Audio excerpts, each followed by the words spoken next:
tuned in. We've just seen that Giants will make their way to the winners final tomorrow after winning in their first game. But now we have our next best of 5 coming up. But first, I'd like to introduce the new person we have here on the desk. It is Marcel Dexter Veldkamp. Hello. Welcome. The fishes got a lot prettier all of a sudden. Oh. Nicer shirt too, actually. No, just kidding, of course. And Krepo is still by my side as we will be going into our next best of 5 of the day. Let's actually take a look at the bracket to see where we are here today. We saw earlier on the victory for Giants, and now we will see in faculty as they take on H2K Gaming. Well, it was a very convincing win. It was a 3-0 for Giants. Maybe preliminary thoughts. Is it going to be that easy for one of the two teams here? Is there one that clearly has the advantage? In H2K was in faculty. I think we will see another 3-0 maybe. But if history repeats itself, then we might as well see a 3-0 for in faculty, because H2K has a tendency to just tilt in general on LAN. They don't perform, they don't show up. But yeah, I can see them winning this game actually fairly convincingly. Yeah, it's become more of a running joke already, even within the team itself of H2K, that they call themselves choke boys or tilters on LAN, etc. But I talked to them earlier. I was like, hey, you guys are feeling confident? Because I meet a lot of these guys in solo queue, and they're all really good players. They've shown great promise in the online part of the tournament, so they just have to show up on this offline environment and just basically play how they have been playing so far. And they said, yeah, we're confident, but we've been confident twice before, so we don't want to make that same mistake. But it's looking like it's very likely that it's going to be 3-0 either 3-1, because N faculty isn't looking all that strong. All right, let's actually take a look at the rosters for both teams to see if there's any key players that really stuck up for us. Let's take a look at the H2K roster coming up first, as we have in the top lane Odoamne, we have Lulex, we have Febevin, Hjarnan, and Voidal. It is a roster that we know very well. A lot of players have played a lot. Who for you is the one that stands out, Krepo? I think 3 of their players, Odoamne, Lulex, and Febevin, can all solo carry a game.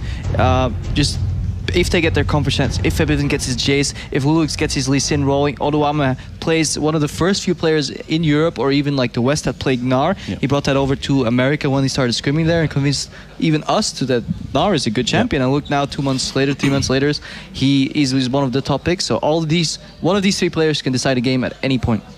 Yeah, I completely agree with Krepo here, and I think Febevin is super talented. He's like one of the most promising mid laners coming up into this tournament, and he's been building himself like quite a hype. I mean, he has 3 accounts in the Challenger, top 10 right now, and yeah, his set is Ahri, and Jace is like super good. I played a lot of solo queue against him, and I think he's like the key player. If he gets going, if he gets this 1 kill in lane, then can actually snowball the entire game for themselves. And Lulex, I mean, he doesn't have that much experience, and as a jungler, I think he's very good on Lee Sin, but I'm not sure how good he is on other champions, because Lee Sin is always his go-to pick.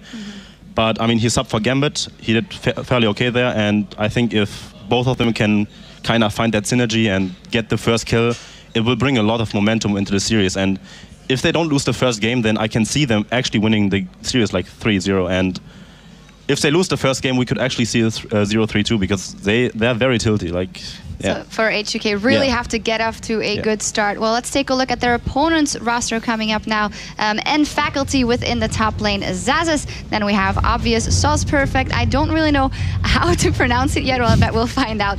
Cedrian and the Mountain, a German bot lane coming in there. Do you know them? Have you played against them often? I mean, yeah, you know them from solo queue, obviously. I mean, nothing special, but I think the main focus is on other players in their team.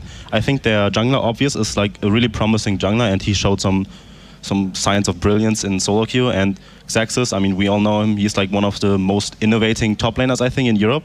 He was the first who played Maokai, Alistar, and all those picks when he was in Rocket. So I think it really relies on him to like bring some veteran status or like experience from the whole LCS thing into the series, and maybe they can take them out. Yeah.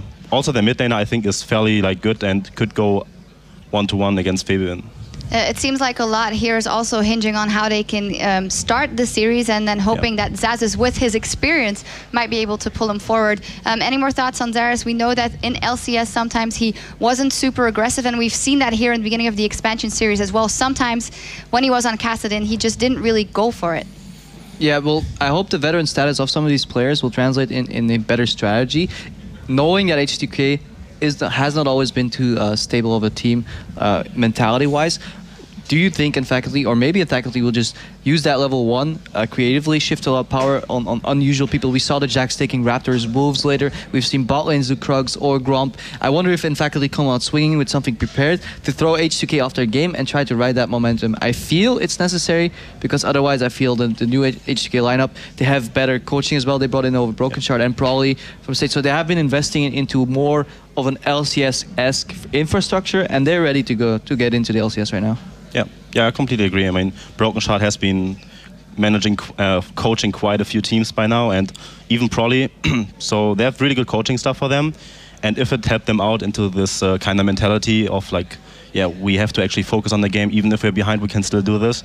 So maybe he helped them out there. So I'm actually looking forward to see what effect it actually had, like coaching stuff on them as a whole. Yeah, absolutely. And on the side of faculty, they've played in the studio actually many times. They just didn't win the recent finals of EPS, but they have played here and they played finals here a lot of the time. So maybe that will be aiding them.